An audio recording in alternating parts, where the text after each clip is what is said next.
Сол 25 жылдардан бастап елдің ішінде ауаза пайда болды дейді. Ауаза деген жаңағыдай ұранын дабыл ғой. Қожа менен молданы қойдай қырып айдаймыз деген. 28-де кәмпескі болды. Байталау дейді қазақ. Сонымен араласып, қожа молдалардың барлығына қырғындай тиді дейді. Дін қожа Ишан атамыз Бұхараға кеткен екен. Алдынан шапқан ғой, елді кәмпескілеп жатыр, сізді іздеп жатыр үкіметтің адамдары.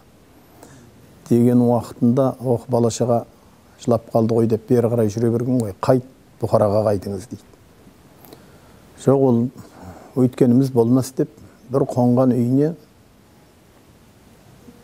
бір не көйлегіштанын беріп жуғызып, кептіріп беліне байлады дейді. Алла берсе ақырет киіміміз осы болар бізге деп айтты дейді. Беліне байлап алды да алдыға қарай жүре берді. Бір жерде қонақтап отқан уақытында үстінен кеп түседі ғой. Сонда белсенділер бар. Омар деген өзінің ауылының ағайыны. Сол мінекей Омар айтып отыр, сіз халықтың жауысыз, қожасыз, молдасыз, ишансыз деп үйіп төгіп атқан төңкерісшіл үкіметтің атынан мінекей тұтқындалдыңыз деп. Сонда дін қожа атамыз айтты дейді, қарап отырып үкіметтің адамдарына.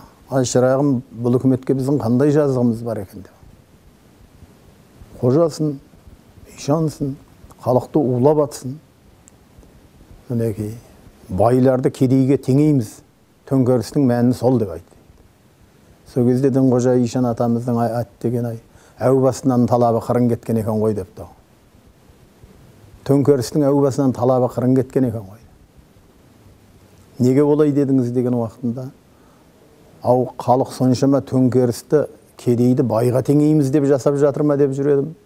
Байды кедейге теңейміз деп жүр екенсіңдер ғой. Әне мойнына шылбыр салып, сол жерден айдап шығып, ол 75-тегі адам Құдайдың шілдесінде атпенен жаяу жетектеп Қазалыға қарай. Сосын барлығы бір үлкен күш жүре алмай отырған уақытында, мынау жүрмей отыр деп дін қожаны далда атып кетеді. Қасына 3 күн адам қояды. Мынаны қазақтар келіп жерлейді, жерлемесін деп.